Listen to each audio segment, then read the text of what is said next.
Assalamualaikum warahmatullahi wabarakatuh, para penonton setia Givari Channel. Terima kasih banyak atas dukungan kalian yang luar biasa. Jangan lupa untuk subscribe, like, dan share video ini agar semakin banyak yang mendapatkan manfaat.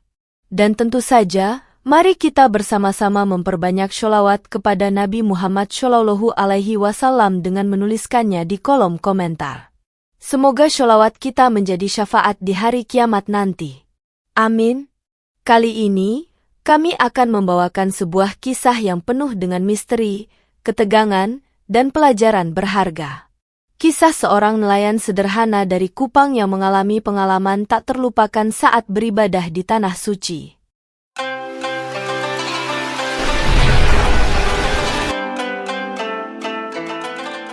Kupang, ibu kota Provinsi Nusa Tenggara Timur, adalah sebuah kota yang terletak di ujung timur Indonesia. Kota ini dikenal dengan pantainya yang indah, budaya yang kaya, dan masyarakatnya yang ramah. Terletak di tepi Laut Timor, Kupang menjadi pusat perdagangan dan perikanan yang vital bagi wilayah sekitarnya. Di antara hiruk-pikuk pasar ikan, terhampar pemandangan para nelayan yang sibuk menyiapkan perahu dan jaring mereka setiap pagi. Mereka adalah tulang punggung ekonomi lokal, bekerja keras melawan ombak dan angin untuk membawa pulang hasil laut yang segar. Iskandar, seorang pria berusia 45 tahun, adalah salah satu nelayan tersebut. Dengan kulit yang kecoklatan akibat terik matahari dan tubuh yang kekar karena bertahun-tahun berjuang melawan gelombang, Iskandar adalah gambaran sempurna seorang pria laut. Ia tinggal di sebuah rumah panggung sederhana di pinggiran pantai bersama istrinya, Fatimah, dan dua anak mereka, Rizky dan Nabila. Meskipun hidup sederhana, keluarga ini selalu tampak bahagia. Iskandar dikenal sebagai sosok yang rajin, jujur, dan selalu berusaha memberikan yang terbaik bagi keluarganya. Setiap pagi sebelum fajar menyingsing, Iskandar sudah bersiap dengan perahunya. Dengan bismillah, ia mengarungi lautan, berharap mendapatkan rezeki yang cukup untuk keluarganya. Di sela-sela pekerjaannya, Iskandar juga aktif dalam kegiatan masjid setempat. Ia sering menjadi muadzin dan membantu dalam berbagai kegiatan sosial. Namun, seperti halnya manusia biasa, Iskandar juga memiliki rahasia yang ia simpan rapat-rapat. Sebuah rahasia yang kelak akan menghantuinya di Tanah Suci. Sejak muda, Iskandar selalu bermimpi untuk menunaikan ibadah umroh.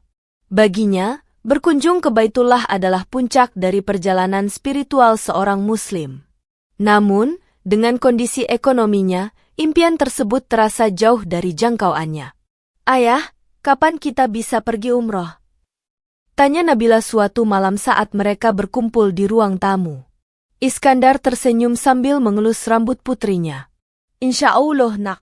Jika Allah mengizinkan dan memberikan rezeki, kita pasti akan pergi." Fatimah menatap suaminya dengan tatapan penuh harap. "Mungkin kita bisa mulai menabung sedikit demi sedikit, Pak. Siapa tahu dalam beberapa tahun kita bisa berangkat." Iskandar mengangguk. "Benar, Bu. Mari kita mulai menabung. Meskipun sedikit, jika dilakukan terus-menerus, pasti akan terkumpul." Mulai saat itu, setiap hasil tangkapan ikan yang didapat, Iskandar menyisihkan sebagian untuk tabungan umroh. Ia bekerja lebih keras, mengambil waktu melaut lebih lama, bahkan kadang-kadang berangkat saat cuaca kurang bersahabat demi menambah penghasilan. Tahun demi tahun berlalu. Tabungan mereka perlahan-lahan bertambah. Meskipun perjalanan masih panjang, semangat Iskandar dan keluarganya tidak pernah surut. Suatu hari, ketika Iskandar pulang dari melaut, ia mendapati istrinya sedang duduk termenung di teras rumah. "Ada apa, Bu?" tanya Iskandar dengan nada khawatir. Fatimah menoleh dengan mata berkaca-kaca. "Pak, sekolah Rizky membutuhkan biaya tambahan untuk kegiatan ekstrakurikuler. Tabungan kita hampir habis." Iskandar menarik napas panjang. "Kita harus bagaimana, Bu? Pendidikan anak-anak adalah prioritas." Fatimah menunduk. "Aku berpikir, mungkin kita bisa mengambil sebagian dari tabungan umroh." Iskandar terdiam sejenak. Ia menatap jauh ke laut, memikirkan impiannya yang telah lama ia bangun. Namun, ia menyadari bahwa kebahagiaan dan masa depan anak-anaknya lebih penting. Baiklah, Bu.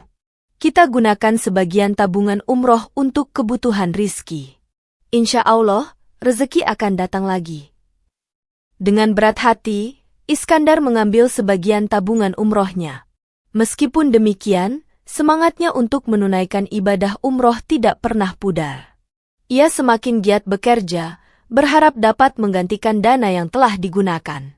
Pada suatu pagi yang cerah, Iskandar bersiap untuk melaut seperti biasa. Namun, hari itu terasa berbeda.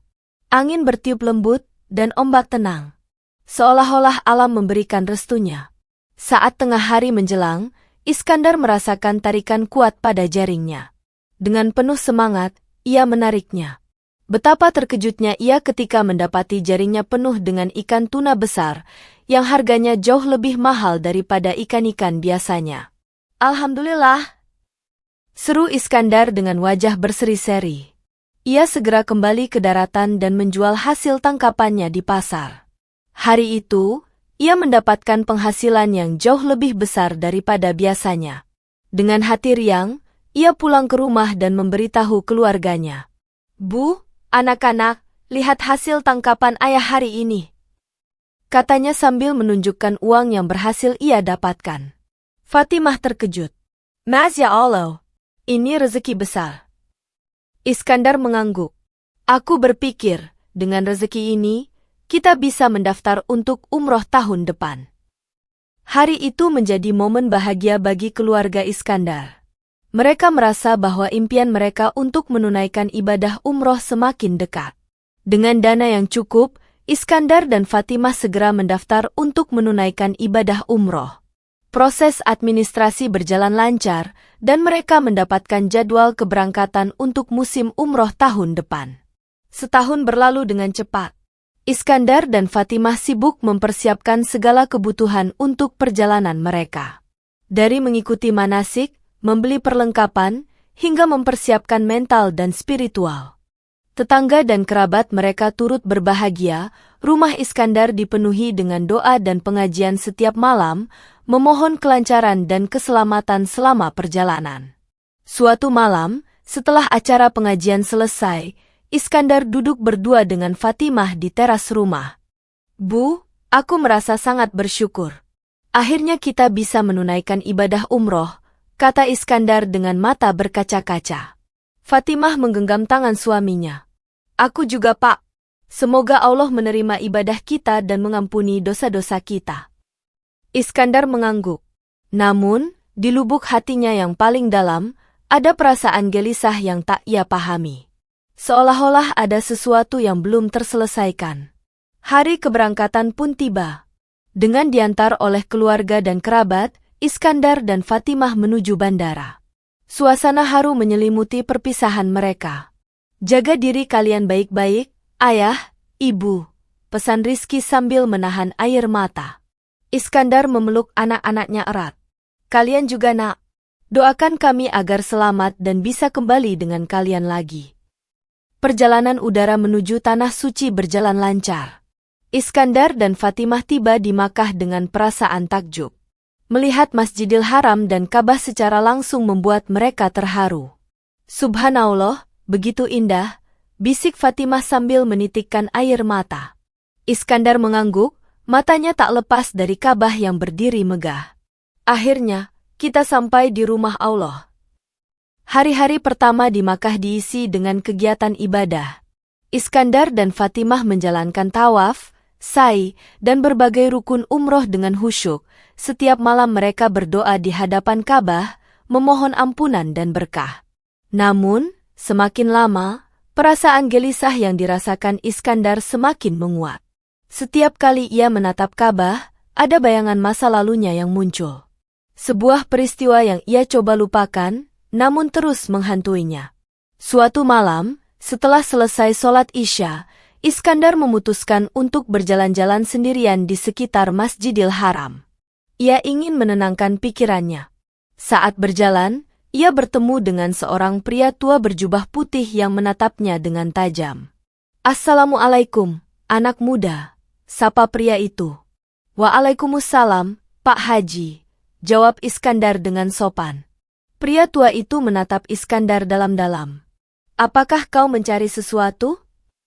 Iskandar terkejut dengan pertanyaan itu. Tidak, Pak. Saya hanya berjalan-jalan.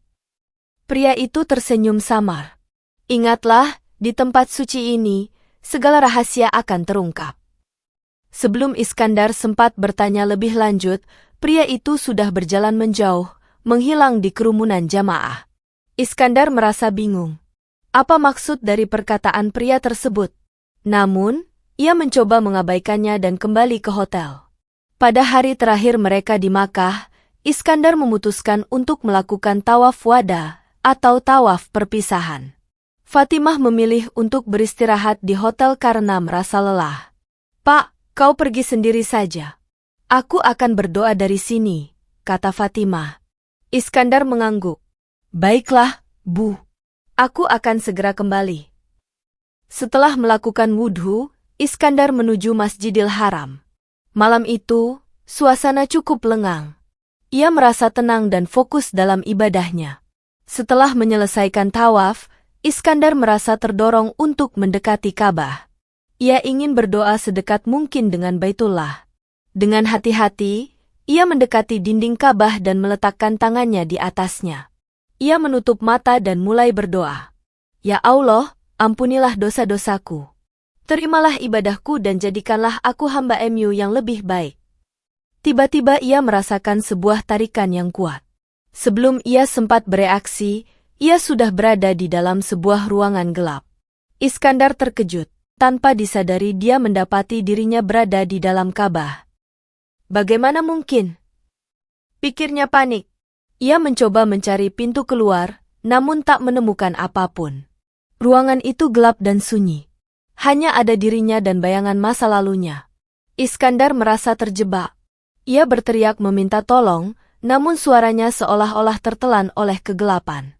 Di tengah kepanikan, bayangan peristiwa masa lalunya muncul dengan jelas.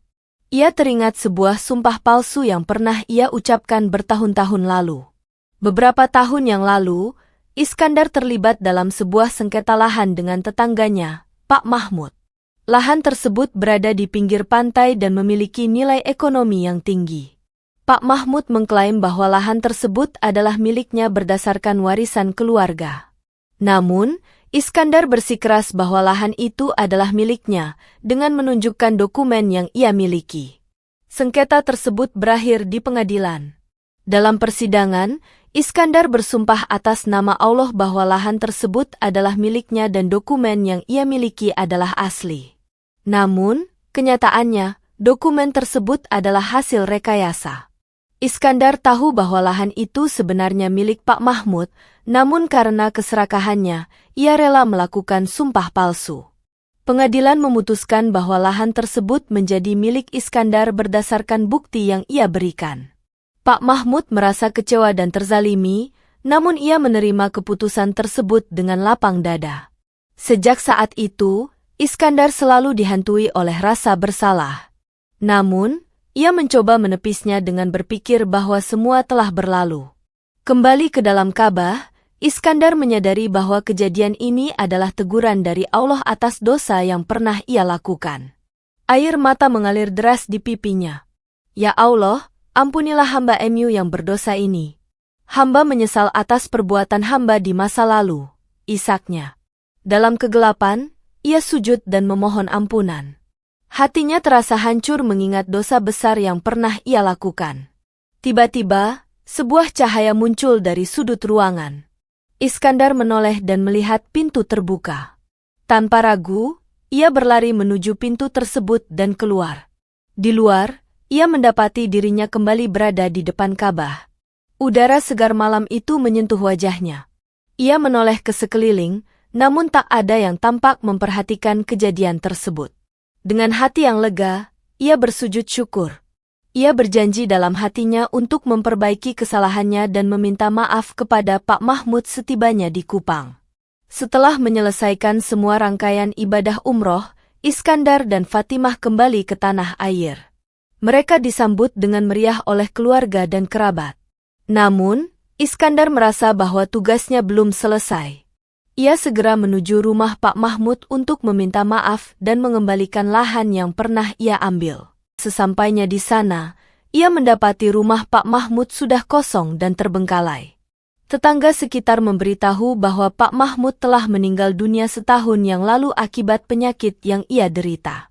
Iskandar merasa sangat terpukul. Ia merasa terlambat untuk meminta maaf. Namun, tetangga tersebut menambahkan, "Sebelum meninggal, Pak Mahmud menitipkan sebuah surat untukmu, Pak Iskandar." Iskandar menerima surat tersebut dengan tangan bergetar. Ia membuka dan membacanya. "Kepada Iskandar saudaraku, jika kau membaca surat ini, mungkin aku sudah tiada.